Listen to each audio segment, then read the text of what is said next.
తాకట్లో ఉన్న మీ బంగారాన్ని విడిపించి ఆ రోజు ఆన్లైన్ రేటుకి కొంటాం. Sharma gold company. నమస్కారం, వెల్కమ్ టు సుమన్ టీవీ. నేను గీతాంజలి. ప్రస్తుతం మనతో పాటు ఇస్కాన్ నుంచి ప్రణవానంద ప్రభుజీ ఉన్నారు. ప్రపంచవ్యాప్తంగా ఎన్నో దేశాల్లో ఆ కృష్ణ భగవానుడి లీలల గురించి ప్రవచనాలు చెబుతూ ఎంతో మంది జీవితాల్లో మార్పును తీసుకొచ్చారనే చెప్పుకోవాలి ప్రణవానంద ప్రభుజీ గారు. ఎందుకు అనంటే ఎన్నో బాధలు మేము పడ్డామని, మా జీవితంలో కొన్ని మేము మార్చుకోలేకపోతున్నామని ఇబ్బంది పడేవాళ్ళు కేవలం వారి ప్రవచనాలు విని మార్పు చెందారు. ఆ కృష్ణుడి గురించి ఇంకా బాగా తెలుసుకోగలుగుతున్నారు. అలాంటి వారిని స్టూడియోకి ఆహ్వానించాము. అయితే ఇవాళ మనకున్నటువంటి కొన్ని సందేహాలని గురువుగారి మాటల్లో విని అవి నివృత్తి చేసుకుందాము. అలాగే ఎన్నో పర్వదినాలు కూడా రాబోతున్నాయి ప్రస్తుతం, వాటి గురించి కూడా వారి మాటల్లో విందాం. హరే కృష్ణ ప్రభుజీ. హరే కృష్ణ మాతాజీ. ఎలా ఉన్నారు? బాగున్నాం, మీరు ఎలా ఉన్నారు? చాలా చాలా బాగున్నాను. ఆ కృష్ణయ్య దయ వల్ల అంతా బాగున్నాం. మీరైతే చాలా బిజీగా ఉన్నారు, దేశ విదేశాలు వెళ్తూ ఉన్నారు. అక్కడ ఆ కృష్ణయ్య గురించి చెప్పటం కానీ, ఆ స్టేటస్లు అవి చూస్తాను కదా, భలే సంతోషం అనిపిస్తుంది. అంటే మీతో ప్రయాణం అనేది అప్పుడప్పుడు జరిగినా చాలా సంతోషం అనిపిస్తూ ఉంటుంది. పర్వదినమే శ్రీకృష్ణాష్టమి, అందరికీ ఇష్టమైన పండుగ. మరీ ముఖ్యంగా తల్లులకి బాగా ఇష్టం. ఎందుకంటే వాళ్ళ పిల్లల్ని చిన్ని కృష్ణయ్యలాగా తయారు చేసి కృష్ణయ్యే వచ్చాడు, ఇంట్లో ఉన్నాడు అన్నట్టుగా మురిసిపోతూ ఉంటారు. అలాంటి కృష్ణాష్టమి అసలు ఎలా జరుపుకోవాలనేది చాలా మంది సందేహం. విగ్రహాలు పెట్టుకుంటాము, కాలు అడుగులు వేస్తాము, అంత దూరం నుంచి ఆయన వచ్చినట్టుగా ఆయనకి ఇష్టమైనటువంటి ప్రసాదాలు పెడతాం. కానీ అసలు కృష్ణయ్యకి ఎలా చేస్తే ఇష్టం కృష్ణాష్టమిని, ఆ పండుగను మేము ఎలా జరుపుకోవాలి, అసలు కృష్ణాష్టమి విశిష్టత ఏంటి, ఈ వివరాలు చెప్పండి. భగవంతుడు ఎంత దయ కలగవాడు, ఎంత ప్రేమ కలిగిన వాడు అన్నదానికి ఒక ఉదాహరణ చెప్పాలి అని అంటే ఆయన ఈ ప్రపంచంలో అవతరించడం. ఇప్పుడు చూడండి, ఎవరైనా అన్ని రకాల కంఫర్ట్స్, అన్ని రకాల సుఖాలు ఉన్న ప్రదేశాన్ని వదిలేసి ఏదన్నా ఆస్టియర్ ప్రదేశానికి వెళ్తారా? ఎవరు వెళ్ళడానికి ఇష్టపడరు. అందరూ ఎక్కడైతే బాగా ఉంటుందో అక్కడే ఉండాలనుకుంటారు. కానీ ఆయన వైకుంఠాన్ని వదిలేసి ఈ ప్రపంచంలోకి మళ్ళీ మళ్ళీ వస్తూ ఉంటారు. యదా యదా హి ధర్మస్య గ్లానిర్భవతి భారత. ఎక్కడైతే ధర్మాన్ని సంస్థాపన చేయాలో, ఎక్కడైతే తన భక్తులు తన కోసం ప్రార్థన చేస్తారో అక్కడ భగవంతుడు వచ్చేస్తాడనమాట. శ్రీకృష్ణుడు స్వయంగా ఈ భూలోకంలో ఆవిర్భవించారు. ఎవరికి ఆవిర్భవించారు? దేవకీ దేవికి, వసుదేవుడికి.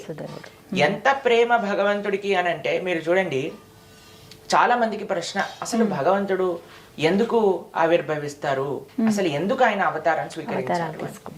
ఒకసారి ఒక రాజుగారు వెళ్ళి ఒక ప్రశ్న అడిగారనమాట తన మంత్రి గారు. అయ్యా, ఎందుకు మీ దేవుడు అవతారాలు స్వీకరిస్తారు? మా ఆయన అయితే ఎప్పుడు స్వర్గంలో కూర్చొని అక్కడ నుంచి శాసిస్తారు, మీరెందుకు ఇన్ని అవతారాలు స్వీకరించాల్సి వస్తుంది? మీ భగవంతుడికి అక్కడ నుంచే పని చూడొచ్చు కదా అని అంటారనమాట. అప్పుడు ఆ మంత్రి గారు అంటారు, రేపు ప్రొద్దున రండి, ఒకసారి నది తీరానికి నేను చూపిస్తాను అని అంటారు. సరే అని రాజుగారు వెళ్తారు. నెక్స్ట్ డే ఒక పెద్ద బోట్ ఏర్పాటు చేసి ఉంటుంది. దాంట్లో చాలా మంది సైనికులు ఉంటారు, మంత్రులు ఉంటారు. ఈ రాజుగారిని రమ్మంటారు. సరే అని బోట్ ఇలా నది లోపల వెళ్తూ ఉంటుంది. బోట్ ఎప్పుడైతే నది మధ్యలోకి వచ్చేసారో రాజుగారి పిల్లవాడిని తీసుకెళ్లి నీళ్ళలో పడేస్తారు. పడేయంగానే ఒక్క నిమిషం రాజుగారు హఠాత్ అయిపోయి ఒక్కసారిగా దుంకేస్తారు నీళ్ళ లోపలికి కాపాడడానికి. కాపాడేసి ఎలాగోలాగా పిల్లవాడిని పట్టుకొని తీసుకొచ్చి బయటపడేస్తారు. నీళ్ళంతా బయటికి తీసుకెళ్లి చాలా జాగ్రత్తగా ఆయన పెట్టుకుంటాడు. వెంటనే ఈ మంత్రిని అడుగుతారు, ఎంత ధైర్యం ఉంటే నువ్వు నా పిల్లవాడిని లోపల పడేస్తావు అని అంటే, మంత్రి గారు అన్నారు, అయ్యా సరే నీ పిల్లవాడిని పడేస్తాను, ఇంతమంది భటులు ఉన్నారు, ఇంతమంది మంత్రులు ఉన్నారు, ఇంతమంది నీ పర్సనల్ అసిస్టెంట్లు ఉన్నారు, ఎవరినో ఒకరిని పంపించకుండా నువ్వే ఎందుకు దుంకావు అంటే, నా పిల్లవాడు అంటే నాకు ప్రేమ, వాడిని కాపాడడానికి దుంకావు. అంతే మన భగవంతుడు కూడా. మనం కూడా ఈ సంసారంలో మునిగిపోయి ఉంటే ఆయన స్వయంగా మన కోసం ఈ సంసారంలో దూకుతున్నాడు మనల్ని కాపాడడానికి. అందుకే ఆయన వివిధ అవతారాలు స్వీకరిస్తూ ఉంటాడు. మరలా మరలా రాముడిగా, కృష్ణుడిగా, నరసింహుడిగా, వామనుడిగా. ఎవరి కోసం అంటే మనం ఈ సంసారంలో పడిపోయాం, మన సంసారం నుంచి బయటికి లాగడానికి. కాబట్టి ఆ భగవంతుడి యొక్క అన్నిటికంటే గొప్ప ప్రేమ, భగవంతుడి యొక్క కృప ఎలా మనకి తెలుస్తుంది అంటే ఆయన అవతార మాధ్యమంలో తెలుస్తుంది. అది కూడా కృష్ణావతారం ఎంత దగ్గరగా మనందరికి. ఇందాక మీరు అన్నారు కదా, తల్లులకి చాలా ఇష్టం. ఎందుకంటే చిన్న పిల్లలంటే ఎవరికైనా ఇష్టం అండి. వాళ్ళు ఏం మాట్లాడినా మనకి ముద్దుగా అనిపిస్తుంది. ఎంత అల్లరి చేసినా సరే మనం ఊరుకుంటాము. ఏం చేసినా సరే వాళ్ళు అనేది నిజంగా మనల్ని అంటున్నారో లేదో తెలియదు, కానీ మన భావన ఉంటుంది, అరే వాడు నన్ను అన్నాడు, అమ్మ అన్నాడు చూడు, నాన్న అన్నాడు చూడు, తాత అన్నాడు చూడు అని. పిల్లల్ని మోహిచ్చేస్తారు అందరూ కూడా. పిల్లల పట్ల కోపం ఎవరికి రాదండి సహజంగా. చిన్నపిల్లలు అంటే వాళ్ళు ఏం చేసినా సరే ఆనందంగా అనుభవిస్తాం అనమాట. అవును. అయితే భగవంతుడు అనుకున్నట్ట, అరే వీళ్ళందరికీ పిల్లలంటే చాలా ఇష్టం కదా, నేను కూడా ఒక పిల్లవాడిని అవుతా, నేను కూడా ఒక పిల్లవాడై లీలలు చేస్తా. ఎంత ముగ్ధ మనోహరంగా ఉంటాయండి కృష్ణుడి యొక్క లీలలు. అద్భుతం. భగవంతుడు తన్మయత్వంలోకి ఎప్పుడైతే వెళ్ళిపోతాం. కానీ ఒక పిల్లవాడికి భగవంతుడికి చాలా తేడా ఉందండి. ఏ విధంగానో చెప్తాను. ఒక పిల్లవాడు ఎప్పుడైనా మీరు చూసారా, చిన్న పిల్లలు పుట్టంగానే అమ్మా ఎలా ఉన్నావు బాగున్నావా అని పలకరిస్తారా? ఏడుస్తారు. ఏడిపే తెలుస్తుంది పిల్లవాడు. ఎవరైతే ఈ ప్రపంచంలో పుడతారు. కానీ భగవంతుడు పుట్టినప్పుడు ఏం చేశాడు తెలుసా అండి? దేవకి వసుదేవుల్ని నవ్వుతో పలకరించాడు. ఆయన ఆవిర్భవించటమే చిన్న పిల్లవాడిలో ఆవిర్భవించలేదు, శంఖ చక్ర గదా పద్మాలు పట్టుకొని ఆవిర్భవించారు. జలధరుదేవు నాజాను చతుర్బాహు సరసీలు జాక్షు విశాలాక్షు జారు గదా శంఖ చక్ర పద్మ విలాసు కంఠ కౌస్తువమణి కాంతిబాను కమనీయ కటిసూత్ర కంకణ కేయూర శ్రీవత్సలాంచ నాంచిత విహారు సులకుండల ప్రభాయుత కుంటల లాటు వైడూర్య మణి గణవర కిరీటు బాలు పూర్ణేందు రుచిజాలు సుగుణాల బాలు భక్తలోకపాలు కృపా విశాలు చూచి తిలకించి పులకించి యొబ్బి చెలరేగ వసుదేవుడు ఉత్సహింపే అంటాడు పోతన గారు భాగవతంలో. అలా అంటే చూసి ఒక పెద్ద ఉత్సాహంగా ఉండిందనమాట దేవకి వసుదేవులకి. ఎలా చూసారు అని అంటే శంఖ చక్ర గదా పద్మాలు, కిరీటం పెట్టుకొని, వైజయంతి మాల, కమలాలతో మాల, తులసీ దళాలతో మాల, పట్టు పీతాంబరం కట్టుకొని, అమ్మా నానా మీరు ఎవరో తెలుసా మీకు పూర్వజన్మలో అని వాళ్ళ వృత్తాంతం అంతా చెప్పేశారు కృష్ణుడు. అందుకే మనము ఈ ప్రపంచంలోకి వస్తే దాన్ని పుట్టుక అంటారు. కానీ కృష్ణుడు ఈ ప్రపంచంలోకి వస్తే ఆవిర్భవించుట అంటే. ఎలాగైతే సూర్యుడు ప్రతిరోజు ఉదయిస్తారు, సాయంత్రం పూట అస్తమిస్తారు, మనం ఇలా అన్నాం కదండి, సూర్యుడు పుడతాడు సాయంత్రం పూట చనిపోతాడు అంటారా? మనకు కనిపించట్లేదు, ఇంకెక్కడో ఉన్నాడు ఆయన. అంతే. కాబట్టి భగవంతుడు కూడా ఆయనే ఇప్పుడు పుట్టాడు ఇప్పుడు వెళ్ళిపోయారు అనేది ఉండదండి. మనకి కనిపించట్లేదు కానీ ఆయన ఇంకెక్కడో లీలలు చేస్తూ ఉన్నారు. భగవంతుడి యొక్క అవతార ప్రయోజనమే మనందరి యొక్క మనస్సు ఆయన పైన ఆకర్షింప చేయడానికి, ఆయన లీల ద్వారా. అందుకే జన్మ కర్మ చ మే దివ్యం అని భగవంతుడు చెప్పాడు భగవద్గీతలో. దివ్యమైనది, జన్మతో సాక్షాత్తుగా. ఎవరండి అలా మాట్లాడి అంత చక్కగా తల్లిదండ్రుల్ని ఉదార్చి వాళ్ళని అయ్యన్న నీ అడ్రస్ లో డ్రాప్ చెయ్యి అని చెప్పి వసుదేవుని తీసుకెళ్లి గోకులంలో దిగేశాడు అనమాట కృష్ణుడు. ఎంత ఆనందం, ఎంత ఆనందం చెప్పండి. కాబట్టి ఆ కృష్ణ పరమాత్మ ఆవిర్భవించిన రోజు జన్మాష్టమి. శ్రావణ మాసంలో వచ్చే శుద్ధ అష్టమి రోజు మనం జన్మాష్టమి చేసుకుంటాం.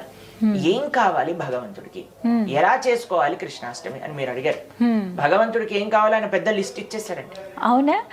ఎలా జరుపుకోవాలండి మరి? మీరు ఒక పెద్ద విఐపి వస్తున్నారు అనుకోండి, ముందే వాళ్ళు లిస్ట్ పంపిస్తారు.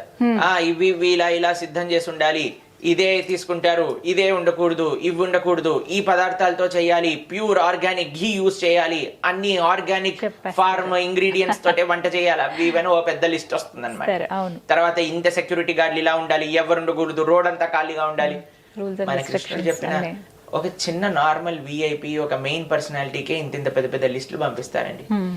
అనంతకోటి బ్రహ్మాండ నాయకుడు ఎంత పెద్ద లిస్ట్ ఇచ్చాడో ఒకసారి ఆలోచన చేయండి. చెప్పనా ఆయన ఏం లిస్ట్ ఇచ్చాడు? పత్రం పుష్పం ఫలం తోయం, ఈ 4 మాత్రమే ఇచ్చాడు.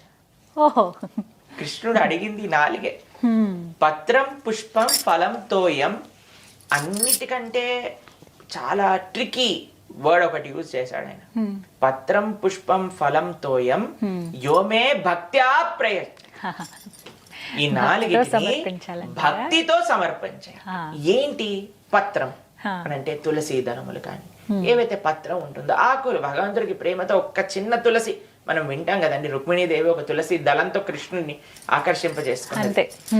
పత్రం పుష్పం పూలు, పత్రం పుష్పం ఫలం అంటే ఫలములు, తోయం అని అంటే నీరు పాలు అలాంటి ఏమన్నా ద్రవ్యాలు. కేవలం ఈ మాత్రము భగవంతుడికి ప్రేమతో సమర్పణ చేయటం చేత ఆయన మన వశమైపోతాడు. అది భగవంతుడి దగ్గర ఉండే ఒక అద్భుతమైన గుణం అండి. ఆయనకి ఏ ఆడంబరాలు అవసరం లేదు, ఆయన అడగరు. కానీ మనకి ఎంత ప్రేమ ఉంటే మనం అంత చేస్తాం కదండి. కాబట్టి కృష్ణాష్టమి ఆ కృష్ణుడు మనకి జీవితంలో ఇచ్చిన కృప, కృష్ణుడు అవతరించిన లీలలు ఎప్పుడైతే మనం భాగవతం ద్వారా భగవద్గీత ద్వారా ఆయన ఇచ్చిన బోధనలు ఎప్పుడైతే మనం వింటామో, కృష్ణం వందే జగద్గురు, అటువంటి జగద్గురువుకి మనందరి యొక్క కొంతమంది ఆయనని చిన్న పిల్లవాడిలా భావిస్తాడు, కొంతమంది ఆయనని ప్రియుడిలా భావిస్తారు, కొంతమంది ఆయనని ఫ్రెండ్ లా భావిస్తారు, కొంతమంది ఆయనని స్వామిలా భావిస్తారు, ఒక గురువులా చూస్తారు, కొంతమంది గురువులా భావిస్తారు. అవును. కాబట్టి అందరూ కూడా తమ యొక్క కృతజ్ఞత, తమ యొక్క ప్రేమను కృష్ణుడికి ఎలా తెలుపుకుంటారు జన్మాష్టమి రోజు అని అంటే, మనకి లడ్డు గోపాల్ అని ఉంటారు, ఇలా పాకే కృష్ణుడు ఉంటాడు, లేదా రాధాకృష్ణుడి యొక్క విగ్రహాలు ఉంటాయి కొంతమంది దగ్గర. అయితే మనం చక్కగా అభిషేకం చేసుకోవాలి భగవంతుడికి. రాత్రి వరకు, అర్ధరాత్రి వరకు ఉపవాసం ఉండాలి అని నియమం కృష్ణాష్టమి రోజు. రాత్రి 12 o'clock వరకు. అప్పుడు భగవంతుడికి అభిషేకం చేసి నైవేద్యంలో ఆ రోజు విశేషంగా చెప్పన్ భోగం చేస్తారు. మీకు తెలుసా చెప్పన్ భోగం అంటే 56 రకాలు చేస్తారు. 56 రకాల నైవేద్యములు, ముఖ్యంగా తీపి నైవేద్యములు అన్ని కూడా కృష్ణుడికి చేసి, రకరకాల నైవేద్యములు చేసి, తులసి, కృష్ణుడికి పెట్టే ప్రతి ద్రవ్యం పైన తులసి ఉండాలి. అభిషేకం చేసేటప్పుడు నీటిలో తులసి ఉండాలి, పాలల్లో తులసి ఉండాలి, పెరుగులో తులసి ఉండాలి, తర్వాత మనం ఏదైతే తేనె పెడతాం దాంట్లో తులసి ఉండాలి. తులసితో చేసే ఆరాధననే భగవంతుడు స్వీకరిస్తాడు. కాబట్టి ఈ జన్మాష్టమి రోజు మీరు భగవంతుడికి చేసే ఆరాధనలో తులసి ఉపయోగం చాలా బాగా చేయాలి. అటు అభిషేక ద్రవ్యముల పైన, అటు నైవేద్యాల పైన, దాని తర్వాత భగవంతుడికి తులసి అర్చన. భగవంతుడికి అలంకరణ అంటే చాలా ఇష్టం, మీ అందరికీ తెలుసు. కాబట్టి చక్కగా అలంకరించి ఉయ్యాల్లో వేస్తారు ఆ రోజు. ఉయ్యాల్లో పెట్టి చక్కగా ఉయ్యాలతో స్వామి సాత్వికమైన ఆరాధన అండి. మన సనాతన ధర్మంలో ఉన్నదే సాత్వికమైన ఆరాధన. అది ఎవరికైనా సరే సాత్విక ఆరాధననే పరమమైన ఆరాధన అని చెప్పి ఉన్నారు.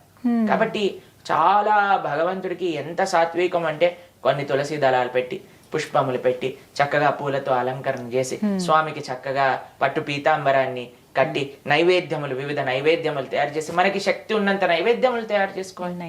చక్కగా భగవంతుడి దగ్గర పేర్చి నైవేద్యములు నివేదన చేసి, దాని తర్వాత ప్రసాదాన్ని స్వీకరించవచ్చు. ముఖ్యంగా ఉండవలసిన ప్రసాదం అంటే ఏంటండి? నైవేద్యం ఏది పెట్టాలి అసలు? భగవంతుడికి వెన్న, దానిపైన కొద్దిగా మిశ్రీ అని అంటారు, మక్కన్ మిశ్రీ ఆయనకు చాలా ఇష్టం. తర్వాత లడ్డూలు చేయొచ్చు.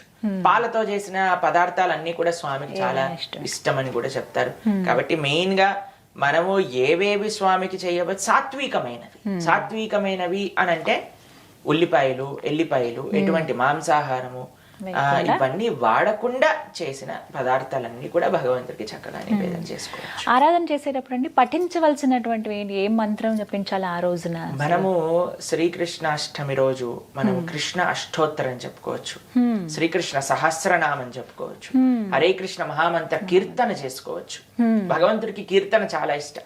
ఇప్పుడు పిల్లలు ఏడుస్తూ ఉన్నారనుకోండి, మనం పాటలు పాడుతూ ఉంటాం వాళ్ళ కోసం. కాబట్టి కృష్ణుడు చిన్న పిల్లవాడు కదా, కాబట్టి చక్కగా హరే కృష్ణ కీర్తన ఎంత మంచిగా పాడుతూ, వివిధ కీర్తనలు, ముద్దుగారే యశోద, ఎన్ని అన్నమాచార్య కీర్తనలు, త్యాగరాజ స్వామి వారి కీర్తనలు, కృష్ణుడి పైన లేని పాటలా అండి. ఎంతమంది అద్భుతంగా రచించిన కీర్తనలు పాడుతూ ఆయన చిన్న పిల్లవాడిగా భావించి ఆయన ముద్దు చేయాలన్నమాట ఆ రోజు, మెప్పించడానికి ప్రయత్నించాలి. కాబట్టి అలా కృష్ణాష్టమి. దాంతో పాటు విశేషంగా మనమండి ఇంట్లో చేసుకుంటాం పూజలన్నీ, కరెక్టే. కానీ ప్రతి ఒక్క ఉత్సవం ఎప్పుడైతే మనం చేసుకుంటామో, ఒక దినచర్యలో ఉత్సవం రోజు మనం ఆలయానికి వెళ్ళటం కూడా ఒక పద్ధతిగా మనం పెట్టుకోవాలి. ఎందుకంటే ఇంట్లో వీఆర్ కన్స్ట్రెయింట్, ఇన్ని చేయగలుగుతాం. ఇప్పుడు చూడండి, మా ఆలయంలో కృష్ణాష్టమి రోజు కనీసం 2-3 వేల రకాల నైవేద్యములు భగవంతుడికి పెడతాం. 3,000 రకాల 2-3 వేల రకాలు ఉంటాయి నైవేద్యములు కంపల్సరీగా భగవంతుడికి ఉంటాయి. అభిషేకం, మహాభిషేకం, కనీసం ఒక 20-30 ద్రవ్యాలతో భగవంతుడికి అభిషేకం జరుగుతుంది. అలంకరణ వైభవంగా. ఇప్పుడు ఇస్కాన్ ఆదిలాబాద్ లో మేము కృష్ణ జన్మాష్టమి 25,000 మందికి ఏర్పాట్లు చేస్తున్నాం. అబ్బో. కాబట్టి వైభవంగా జరుగుతుంది కదండి. కాబట్టి ఆలయంలోకి వెళ్ళి స్వామి ఆలయంలో కూడా మనం ప్రార్థన చేసుకోవడానికి ప్రయత్నం చేయాలి. ఇప్పుడు మన హైదరాబాద్ ఇస్కాన్ లో ఎంత ఘనంగా అబిడ్స్ లో ఉండే టెంపుల్ లో చాలా ఘనంగా కృష్ణ జన్మాష్టమి చేస్తారు. కాబట్టి మన దగ్గరలో ఉండే ఇస్కాన్ టెంపుల్ కి, కృష్ణ మందిరాలకి వెళ్ళి అక్కడ కూడా ఒకసారి దర్శనం చేసుకోండి. అక్కడ ఉండే వాతావరణం వల్ల మనకి ఇన్స్పిరేషన్ వస్తుంది మనం ఇంట్లో బాగా చేసుకోవడానికి తెలుస్తుంది. కాబట్టి చక్కగా ఆలయానికి వెళ్ళటం, గోసేవ చేసుకోవటం ఆ రోజు. ఎందుకంటే ఆయన గోవులకి అంటే చాలా, కృష్ణుడు అంటే ప్రీతి, కృష్ణుడికి గోవులంటే ప్రీతి, ఇష్టం. కాబట్టి గోసేవ చేసుకోవటం, వీలున్నంత దానం ఆ రోజు అన్నదానానికో భగవంతుడి యొక్క సేవలకో మనం మన ద్రవ్యాలను సమర్పణ చేయటం. కాబట్టి అలా చేస్తూ అటు ఆలయ వ్యవస్థకి చక్కగా మనం దర్శనము దానము అవన్నీ చేసుకోవాలి. అలానే మన ఇంట్లో ఉండే స్వామికి కూడా చక్కగా ఆరాధన, అలంకరణ, నైవేద్యము, దీపధూపాదన్ని కూడా చేసుకోవాలి. మన తెలుగు వారి యొక్క సాంప్రదాయం అంటే దక్షిణ భారతదేశంలో ఇలా అడుగులు వేస్తారనమాట. అవును. ఎవరైనా చిన్న పిల్లలు ఉంటే చిన్న పిల్లలతో వేస్తారు, లేదా చేతులతో అడుగులు వేస్తారు. కృష్ణుడు మన ఇంటికి వచ్చినట్టు భావన చేస్తారు. కాబట్టి అన్నిటికంటే ముఖ్యం కృష్ణుడిని తేవచ్చు, కానీ కృష్ణుని పంపించేయకూడదు అనమాట. కృష్ణుడి ఇంట్లోనే ఉంచాలి. కృష్ణుని ఇంట్లోనే ఉంచాలి అని అంటే ఎప్పటికీ ఆయన కృష్ణ జన్మాష్టమి ఒకటి బర్త్డే చేసేసి పాపం పిల్లవాడిని వదిలేశారనుకోవాలి, ఎలా ఉంటుంది చెప్పండి ఆయనకి. అలానే కృష్ణుని పెంచుకుంటూ ఉండండి జన్మాష్టమి నుంచి.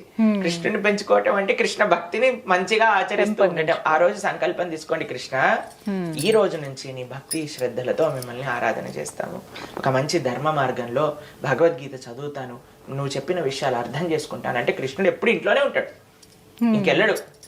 నెక్స్ట్ డే మార్నింగ్ ఇంట్లో తుడి చేసిన అడుగులు ఆయన ఇంట్లోనే సెటిల్ అయిపోతాడు పర్మనెంట్ గా. మనకు కానీ భక్తి ఉంటే, మనకు కానీ ఆ ప్రేమ చూపించగలిగింది. కాబట్టి కృష్ణాష్టమి రోజు కాదు, మనకి ప్రతి రోజు కృష్ణాష్టమి, అది మన జీవితం యొక్క లక్ష్యం. అలా జరుపుకోవాలి. నిజమే. ఒకసారి నమ్ముకుంటే ఉండు అంటే ఆయన ఎప్పుడు మనతోనే ఉంటారండి, అది మాత్రం నిజం. చాలా చక్కగా వివరించారు. చాలా సందేహాలు ఇవి, ఎలా జరుపుకోవాలి ఏంటి అనేది. ఇంట్లో పూజ చేసుకోవడం, అలాగే ఆలయానికి వెళ్ళటం, గోసేవ చేయడం అనేది అదొక విధిగా పెట్టుకోవాలి అందరూ. చాలా చక్కగా వివరించారు ప్రభుజీ. హరే కృష్ణ. హరే కృష్ణ.